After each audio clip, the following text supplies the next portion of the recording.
कोल्हापूरमधून बुलढाणा जिल्ह्याच्या हद्दीमध्ये पोहोचत असतानाच पोलिसांनी त्यांना स्थानबद्ध केलं। कृती आहे।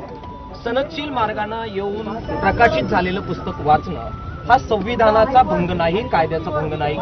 आम्ही सगळे लोक ज्या पद्धतीने इथे आलोय शांततेच्या मार्गाने, तसे आंबी येत होते।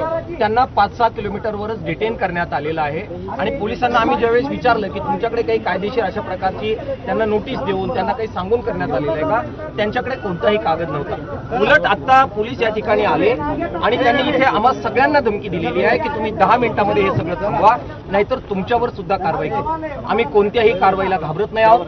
लोकशाही मार्गाने, सनदशील मार्गाने चळवळीत काम करणारे आयुष्य दिलेले आम्ही लोक आहोत। आम्हाला कायदा सुव्यवस्था इथे बिघडवायची नाहीये, मात्र संविधानाने आम्हाला जो अधिकार दिलेला आहे तो सुद्धा प्राणपणाने जपण्याची आमची कमिटमेंट आहे।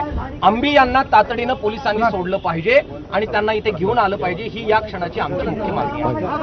खरं तर स्वतः संजय गायकवाड या ठिकाणी पुस्तक वाचन ऐकण्यासाठी आले, पण त्यांची मागणी ही झाली की छत्रपतींचा जो काय उल्लेख आहे तो सन्मानजनक व्हावा, आम्ही त्यांचं स्वागत करू असं त्यांनी म्हटलं। बघा, संजय गायकवाड या सभागृहाचे प्रतिनिधी आहेत आणि त्यामुळे सभागृहाच्या प्रतिनिधींनी कसं वागावं, इथला मंडप जो टाकण्यात आलेला होता तो मंडप काढून टाकण्यात आलेला आहे आणि ज्या लोक बाहेरून आलेले आहेत त्यांना पिण्यासाठी जे जार होते ते जार सांगण्यात आलेलं आहे।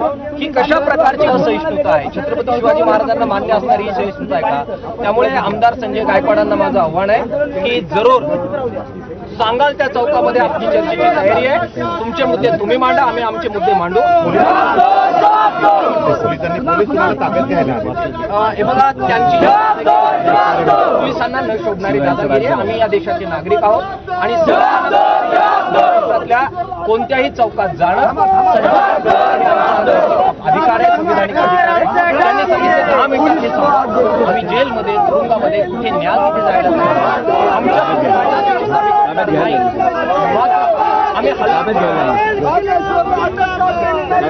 नक्कीच या ठिकाणी काहीशी तणावाची परिस्थिती निर्माण झालेली आहे। पोलिसांना ताब्यात घेत आहेत, आंदोलकांना ताब्यात घेत आहेत।